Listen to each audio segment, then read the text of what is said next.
தேவனுடைய ஊழியத்தை செய்வதற்கு கட்டாயமாக்கப்பட்ட ஜீவிதத்தை வேதாகமத்திலிருந்து எடுத்து சொல்லுவதற்கு இன்னைக்கு மனிதர்களுக்குள்ளே, தலைவர்களுக்குள்ளே தகுதியும் இல்லை, அந்த ஞானமும் இல்லை, அந்த அறிவும் இல்லை. ஆமென். இங்க ஆண்டவர் இறங்கி வர்றார். அதுக்கு அங்கே ஒரே வார்த்தை ரெண்டு கோணத்தில் உபயோகப்படுத்தப்படுகிறது. என்ன சொல்றாரு? மோசே ஜனங்களை பார்த்து பயப்படாதிருங்கள் என்கிற வார்த்தை அங்கேயும் வருகிறது. அதற்கு அப்புறம் சொல்றாரு, நீங்கள் தம்மை பற்றும் பயம் உங்கள் முகத்திற்கு முன்னே இருப்பதற்காகவும் தேவன் எழுந்தருள் இருக்கிறார். ஒரே வார்த்தை ரெண்டு கோணத்தில் உபயோகப்படுத்தப்படுது. ஒன்று பயப்படாதிருங்கள், இன்னொன்று பயப்படுங்கள். பயப்படாதிருங்கள் என்கிறது ஒரு குறிப்பிட்ட சமயத்துக்குரியது. நல்லா கவனிக்கணும். இப்ப நீங்க பயப்பட வேண்டாம். சீனாய் மலையில தேவன் எழும்பி வாரார், நீங்க என்ன செய்ய வேண்டாம்.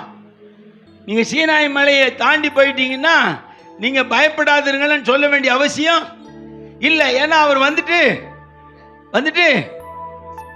எம்எல்ஏ வாராரு, கவர்னர் வாராருன்னா ரோடெல்லாம் பிளாக் பண்ணி வச்சிருப்பான். எல்லாம் அப்படியே பயந்து போய் நிற்பான், எப்பண்டா விடுவான்னு சொல்லிட்டு. அந்த எம்எல்ஏ எம்பி வண்டி கவர்னர் வண்டி போன உடனே எல்லாத்தையும் அவுத்து விட்டுருவான். அப்புறம் இவன் பயமே இல்லாமல் என்ன செய்வாங்க. அப்போ பயப்படாதிருங்கள் என்கிற வார்த்தை சில துளி நேரத்துக்கு தான் உபயோகப்படும். அதுக்கப்புறம் அது கண்டினியூவா உபயோகப்பட வேண்டிய அவசியம் இல்லை. ஆனா இவர் என்ன சொல்றாரு? அடுத்த வார்த்தை, தம்மை பற்றும் பயம் உங்கள் முகத்தில் முன்பாக இருப்பதற்காக. அப்ப தேவனுக்கு பயப்படுகிற பயம் எப்பவும் உங்க முன்னாடி இருக்கணும். அல்லேலூயா. நல்ல கவனிங்க. தேவனுக்கு பயப்படுற பயம் எப்பொழுது உங்க முன்னாடி இருப்பதற்காக தேவன் எழுந்தருள் இருக்கிறார். அல்லேலூயா. ஊழியக்காரர்களுக்கு பக்கம் நான் கடந்து வர்றேன். ஆண்டவர் சொல்ற ஒரு விஷயம், கட்டாயமாக்கப்பட்ட தேவ ஊழியர்களுக்கு கட்டாயமாக்கப்பட்ட ஜீவிதம். முதலாவது என்னன்னு நீங்க தெரிஞ்சீங்க. வாசிப்போமே. மல்கியாவின் புஸ்தகம் 1வது அதிகாரம் 6வது வசனம் வாசிப்போம். ஏசாயாவின் புஸ்தகம் 8வது அதிகாரம் 11, 12, 13 இந்த 3 வசனத்தையும் வாசிப்போம். நமக்கு என்னன்னு நமக்கு தெரிய ஆரம்பிக்கும். வாசி. வா.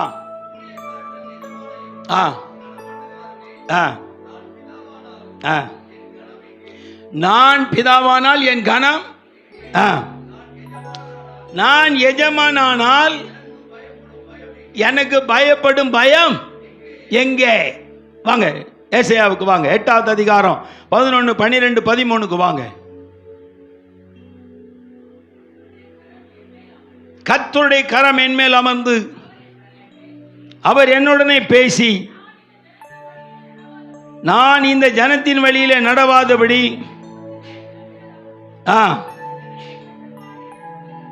இந்த ஜனங்கள் கட்டுப்பாடு என்று சொல்லுகிறதை எல்லாம் நீங்கள் கட்டுப்பாடு என்று சொல்லாமல் அவர்கள் பயப்படுகிற பயத்தின்படி நீங்கள் பயப்படாமலும் கலங்காமலும். தெளிவா கவனிங்க. ஏசாயாவுக்கு தேவனாகிய கர்த்தர் சொல்லுகிறது. தீர்க்கதரிசிகள் ஆசாரியர்களுக்கு எல்லாத்துக்கும் தேவன் சொல்லுகிற முக்கியமான வசனம், சேனைகளின் கர்த்தரையே பரிசுத்தம் பண்ணுங்கள், அவரே உங்கள் பயமும் அவரே உங்கள் அச்சமும் இருப்பாராக. முதலாவது ஊழியக்காரன் உருவாக்கப்படுகிறதற்கு அவனுக்கு கொடுக்கிற பயலாஸ் கட்டாய கற்பனை என்ன? நீ படிக்க வேண்டாம், நீ முட்டாளா இருக்கலாம், எந்த ஜாதியா இருக்கலாம், நீ ஊனனா இருக்கலாம், நீ ஞானவானா இருக்கலாம், அறிவை அந்த மாதிரி எல்லாத்தையும் தள்ளி வச்சு சொல்றாரு, எனக்கு பயப்படுகிற பயம் கண்டிப்பா உனக்குள்ள இருந்தே ஆகணும்.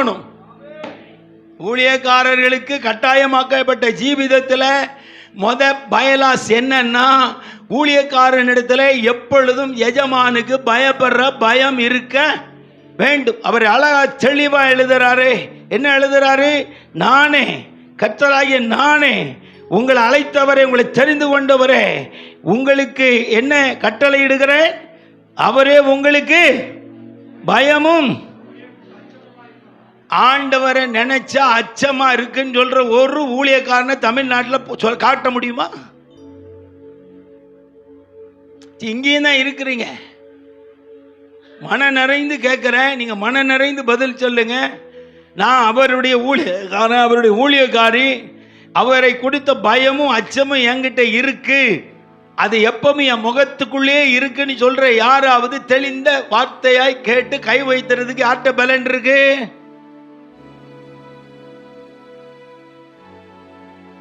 ஏன் ஊழியக்காரனி கட்டாயமாக்கப்பட்ட ஜீவிதம். நான் தான் உனக்கு அச்சமா இருக்கணும்பா. சாத்தானை பார்த்து நீ பயப்படாத, சூழ்நிலையை பார்த்து நீ பயப்படாத, என்ன பார்த்து பயப்படு. அங்க அவர் அழகா எழுதி சொல்றாரு, சீசர்களுக்கு என்ன சொல்றார்?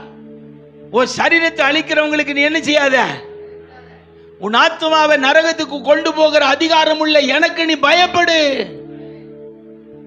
தேவனுக்கு பயப்படுற பயம் இருக்கோ இல்லையோ இன்னைக்கு ஊழியம் செய்யலாம். அந்த மாதிரி ஒரு கூட்டம் இன்னைக்கு எழும்பிட்டு, நீ வேசித்தனம் பண்ணிட்டு ஊழியம் செய்யலாம், அபச்சாரம் பண்ணிட்டு ஊழியம் செய்யலாம், களவு பண்ணிட்டு ஊழியம் செய்யலாம், பொய் சொல்லிட்டு ஊழியம் செய்யலாம், ஆனா வேலை செஞ்சுட்டு ஊழியம் செய்யக்கூடாது.